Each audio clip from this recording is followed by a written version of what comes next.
We'll call this work session Monday, June 16th to order. Invocation given by Henley Benson and pledge allegiance by Vance Benson.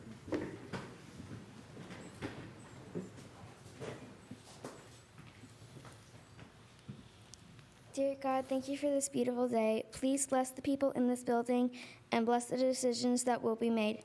Thank you, God, for this city and the people in it. Lord, thank you for all that you've given us and help us to remember to serve you. In Christ's name I pray, amen. Amen. Amen.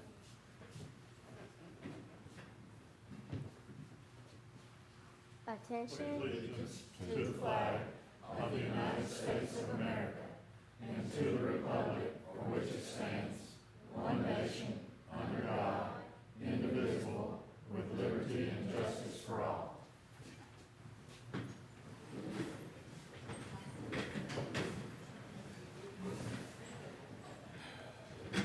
All right, first thing tonight is present employee service awards. Mayor?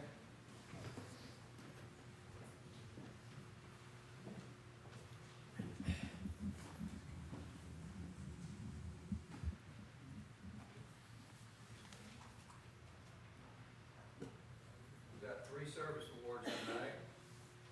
Range of service.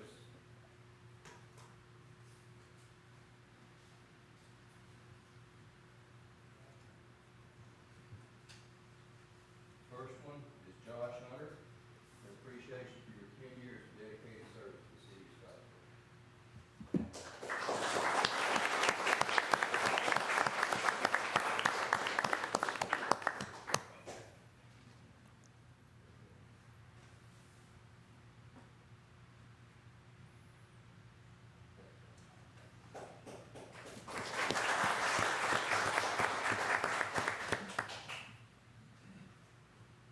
Next is Wayne Moore, in appreciation of your 15 years of dedicated service to the city of Scottsboro.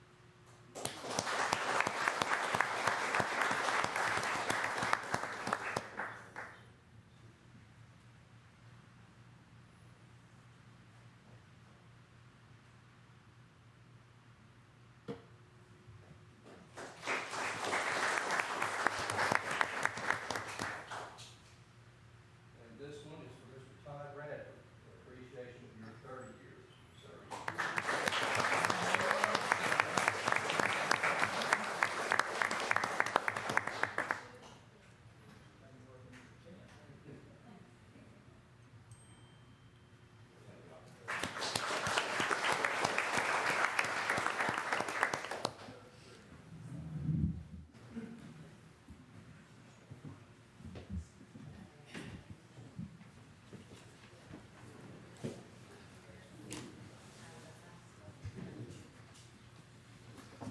All right, number 2 tonight, discuss a tourism grant application for classic cruisers. Ms. Langella?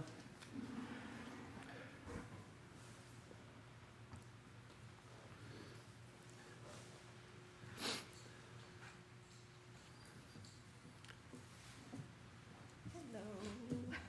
Hey, good. We put the grant application in because we felt as though this was a tourist event where we can bring a lot of revenue into the city, all the small businesses in the area, the gas stations, they're gonna be, basically Classic Cruises is taking over for Jackson County Cruisers. Well, that was going to be one of my questions. Is this the same Yes. organization? Yes. Okay. Ralph has retired, and so Cameron has picked it up. Okay. And of course, I'm helping him with it. And I guess Ralph used to get tourism grant, and Correct. he used the money as an incentive, I think, to bring people into the town. Yes. Again, so we would like to do that as well. However, we are doing a little bit things different than Ralph did. We're adding a lot of other incentives to get more people to come into the town, which we felt will really increase the revenue in our city. We're adding awards and trophies and medals and that sort of thing. And of course, everything that we do is for charity. So, we were asking the council for just a little bit more to help with some of the additional expenses that we're having right now. Cameron and I have pretty much put the majority into it. And even with our sponsors, we're still needing a little bit more. So that was our, our question, whether or not that y'all would approve for us to continue to get the tourism grant. The only question I'd have, Mr. Kimmer, of course, their tax exempt number is in progress right now. So that would have to be finished before we could dish out any funds for that. Okay. And so, Get that to us as soon as you get it. yes. Okay, I hear it's a lengthy process. It's not as bad as it used to be, Okay, but it's still not easy. yeah. Yeah. So right now, we're operating as a DBA because it takes a while for that 501c3 Yes. to come in, but we are planning on working on that and getting that done. Okay. Anyone else have any questions, comments? All right, we can move that to next week's meeting. Thank you. All right, thank you. All right, number 3. But before we do number 3, I want to try to go over the process of this because I know that's what most people are here for tonight. All right, this is not the public hearing for it. This is just the chance for Mr. Lambert to share his process with the city council about the rezoning. What will happen is at the next meeting, we will vote whether or not to have a rezoning, a public hearing. I'm sorry, not the rezoning itself, the public hearing. That will happen at a future date, and at that date, I will let everyone who wants to speak. We limit 3 minutes each type thing, but that will be the public hearing on it. But tonight is just his chance to ask the city council to look into having this public hearing or not. Okay? All right. Mr. Lambert?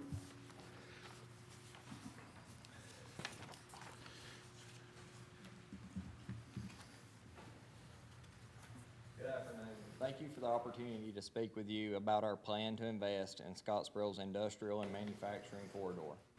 My name is Cody Lambert. I'm one of the owners of Lambert Contracting, and I'm excited to be a landowner and a stakeholder in Scottsboro's industrial and manufacturing corridor. Of course, I'm talking about the land north and south of Highway 72 on the west side of Scottsboro. This area encompasses more than 1,000 acres and is home to an industrial park and a variety of industrial and heavy manufacturing businesses. Our plan is to operate a rock quarry on about 60 acres north of Highway 72 on property that is properly zoned for a rock quarry. ADEM issued a permit for that quarry and the Planning Commission approved our site plan. The only item that is outstanding at this time is the final approval from ALDOT on the location of the entrance, but we expect to receive that very soon. In addition to the 60 acres that is already permitted as a rock quarry, we're requesting that you rezone an adjacent 60 acres from AR to M2. Doing so only represents about a 5% increase in the size of the industrial and manufacturing corridor. It would be consistent with the development of this area for heavy manufacturing as the city has designated. Even with rezoning, the entire quarry would only be about 120 acres, and the actual area of mining would be far less from that, maybe 70 acres altogether. Compare that to Vulcan next door, whose site is better than 400 acres. This is the type of activity that the city envisioned when it created the industrial manufacturing corridor. Our closest neighbors are a quarry, a welding and metal fabrication shop, heavy equipment and construction businesses, 2 concrete plants, and a veterinarian clinic. Our intention is to develop the property for industrial and manufacturing consistent with the current zoning, and I respectfully request that you rezone these additional 60 acres. Now I would like Mr. Stephen Blankenship to share his thoughts on the rezoning.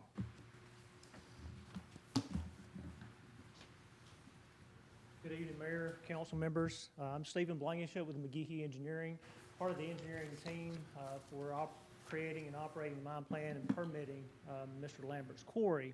A couple of things I want to share with you based on the Planning Commission questions that come up. One of the questions is why we need to rezone right now. And one of the reasons being is because when we begin to develop the mine plan for a mining operation such as a quarry, the first things that we create is that mining operation plan, which is basically the sequence of how the material is going to be removed from the site. Now, a mining operation plan is important in order to follow properly the plan so you don't have issues with slopes, pit access, drainage control, safety benches. You go ahead and plan all that before you begin moving dirt on the site. So in addition to determining your necessary offsets and setbacks that are required, you want to lay those out, flag those off, and so the operator ensures that he is mining within the area that he needs to be operating in the most sustainable and safety measures possible. So the operation plan needs to be developed for the entire site, not just for the portion of the site that's already approved and existing, and that's why the request for the rezoning. I would say, as Cody mentioned, that the city of Scottsboro had the foresight to go ahead and designate an area that was going to be heavy industrial development. And this quarry and the rezoning request is in that area. You can tell that by the existing quarry all down the road, the concrete plants, the construction companies, the welding business, the factories are already in this area. So in mine planning, it's imperative to understand the entire extent of what you're going to be dealing with so you can lay out how those cuts are going to be mined. And you want to do it now as opposed to later, because if you get through the mining process, halfway through the mining process of the area that you're going to be mined, you will run into some of those issues that I mentioned as far as pit access, slopes, drainage control, safety benches, that sort of thing. So I would say, from just to kind of sum up the reasons why we need to rezone right now and add this area, it is probably 5 or 6 reasons. One, to develop the necessary mining operation plan. That's important.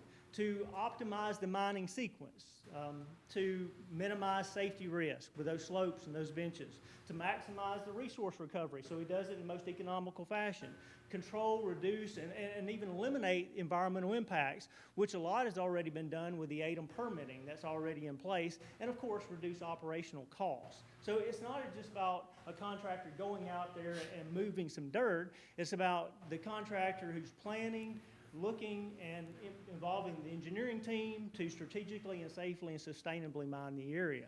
But not just hearing from the engineering team, I think it's also important that you hear from the landowner, Mr. Justin Lackey.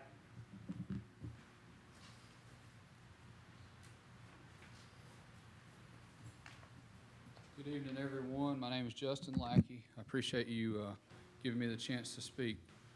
My wife and I own the land that's part of this rezoning request. We've owned this farm for about 5 years now.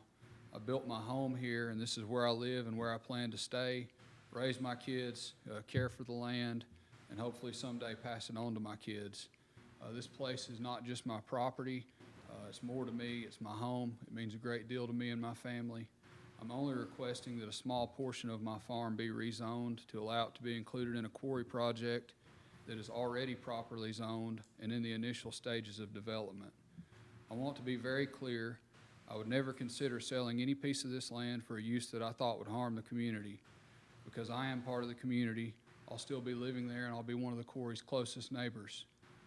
My wife's 93-year-old grandmother lives nearby on Stewart Road, and I have employees who live in the Marlindale subdivision.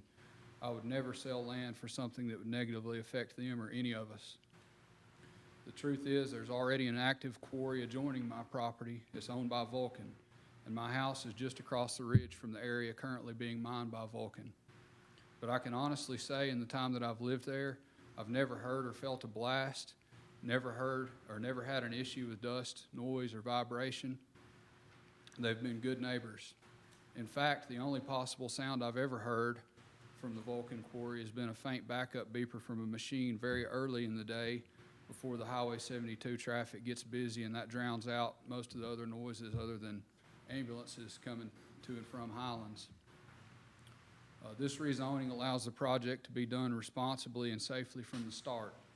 Under MSHA regulations, once a high wall is created, no work can happen above it, which means that if this land isn't included now, it may never be usable for this purpose. That's why it's so important to plan ahead the right way. I respectfully request your support for this rezoning. This land and community mean everything to me, and I would never ask for anything that I didn't believe was good for both. Thank you for your time. That's all we have as far as Okay. the dates, and we're prepared to answer questions for y'all. Council, anyone have any questions for Mr. Lambert or anyone else?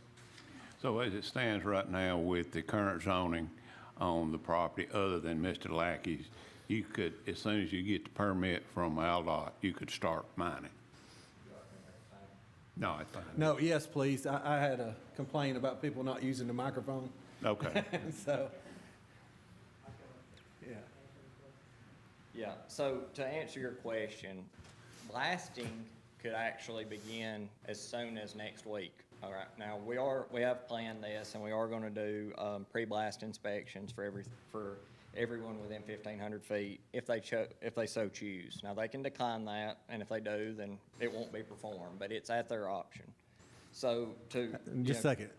Now, pre-blast, you're talking about actually inspecting their property, correct? And Yeah. so they'll know if there's any damages caused from blasting. Yes. So that would be Okay. offered at no cost to the Okay. homeowner, and they would request, they can deny that request, but, we're offering to come in, send a professional in to do that inspection, document that. They would also get a copy of that report, as well as, Lambert Contracting, and so that would be at no cost to the homeowner. Correct. I know I'd take you up on that, just to find out, make sure I didn't have nothing wrong.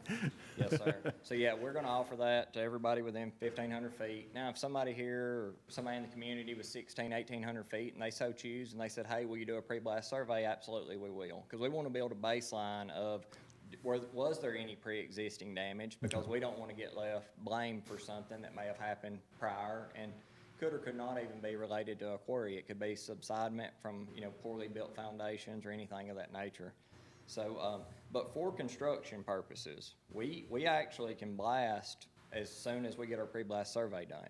So it could actually begin, and, when we're looking at potentially in the next 30 days being ready to put off our first blast on what is currently zoned. Okay. And we are, before we open for business and start selling rock, we do have to have our Aldott permit. That answered my question. Okay. Any other questions? Well, would there, like, the other quarry, there's a buffer there and you can't really see anything, would you, if you did that, would there be a buffer where? Yes, I definitely, by all means, we are. Now, if it's a 25-year quarry and we don't plan on being there that long, I think we can definitely dress things up and make it look 100 times better if it's a permanent operation that we plan on being there for 75 years versus 25, Now, there's still gonna be a buffer put there, but, could it be very nice and long-term planned? Absolutely, and we're prepared to do that. I mean, I've made the comment multiple times that I want it to look like a golf course when you drive by there. And that's how, if you've ever seen anything that we build, we don't build bad-looking stuff. We build new houses. You can go by our office and see what that looks like. We got landscape and sod, everything we do for the most part. So it's our full intention to have something that the city's proud of and that we're proud of. I assume it'll be fenced in type anyways. I know Vulcan, from the road, all you see is the entrance to the fence, basically, so, Correct. okay. Yeah, and on the blasting concerns, just, while we were there, is I just want to highlight this, and it is on your handout, but it's something I put there because I think it is very important for not only you, but for the general public to understand, is that the blasts are designed to measure from a 0.2 to 0.4 inches per second on a seismograph. So state law mandates that they should be 1 inch per second or less, okay? But the basis that that's built on in the design, coal mines can actually be 2 inches. They can be twice that limit, but limestone plants can only be 1. That design is based on what drywall. So in this, it's the, let me get you the proper U.S. Bureau of Mines report, RI 8507. This is what everybody in the nation uses for the study of mines, and it is the 2 inches is what? Drywall. If you exceed 2 inches, you could damage drywall. Not footers, foundation, cracking concrete, none of that. Drywall. They have said that is the weakest component of a house, and if you exceed 2 inches, you could damage drywall. So we're looking at being 0.2 inches to 0.4 inches. So we're way below that as a standard. We're way below that, and we understand the severity of blasting, and we won't be self-performing the blasting. One of the same companies, the largest company in the Nation, Austin Powder will be doing the controlled blasting. We have a seismologist that'll be doing all of our monitoring and our pre-blast surveys. So I wanted to take a minute and point that out because I know that's been a major concern for people, but it's, somebody said, in the planning meeting that it's not the 50s, 60s anymore. This stuff's really controlled and regulated at this point, and there's laws against what you can load and how large your shots can be. Anyone else have any questions? No? All right. Thank y'all. And we'll move this to next week's meeting for a vote whether or not to have a public hearing. And then that public hearing, actually, if it is approved, I'll go ahead. If it is approved for a public hearing, that public hearing will be on July 10th. That way you can go ahead and put that on your calendars. And that night, it's a Thursday night. Want to do it on a night that there's not a council meeting so we can have a little more time and make sure everyone gets their chance to speak and all. So, but like I said, that will have to go to a vote next week whether or not to have a public hearing or not. So, and let me go ahead. I'll go ahead and tell you. After the public hearing, law states we can't vote on it for a minimum of 15 days. So it's going to take a little process. So anyways, just wanted everybody to know that that's here. All right. Thank you. All right. All right, number 4, discuss the budget amendment for the grounds maintenance for Scottsboro Goose Pond Civic Center. Ms. Phillips, we go over that. Yes, I reached out to the guy that has our mowing contract currently and asked him to give me a quote to do some landscaping down at the Civic Center. This would include trimming all the trees around and in the 10 beds that are located in the parking lot and install 30 yards of mulch and just to make it look better down there. He quoted me $2,800. I currently have $800 in the budget for grounds maintenance, so I'm just asking for up to $2,000. Okay. Anyone have any questions or comments on this? Is this the guy that's got the contract mowing? Yes. Okay. And if you've been to the Civic Center lately, you know it needs a little sprucing up right now. It needs a little love, yes. So we'll put that on next week's meeting. All right, number 5, discuss personnel policies. So I asked to put this on here, and in your packet, you'll see the pay guideline and internal promotion list. There's been some questions about some different promotions and the way things are handled. So right now, I'd like to put together a committee to look into this, to make sure that we're doing everything right, so there's no questions from department to department about how it's handled.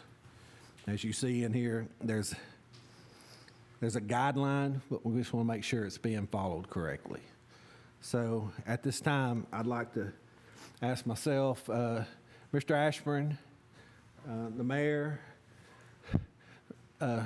Aaron, and Monica.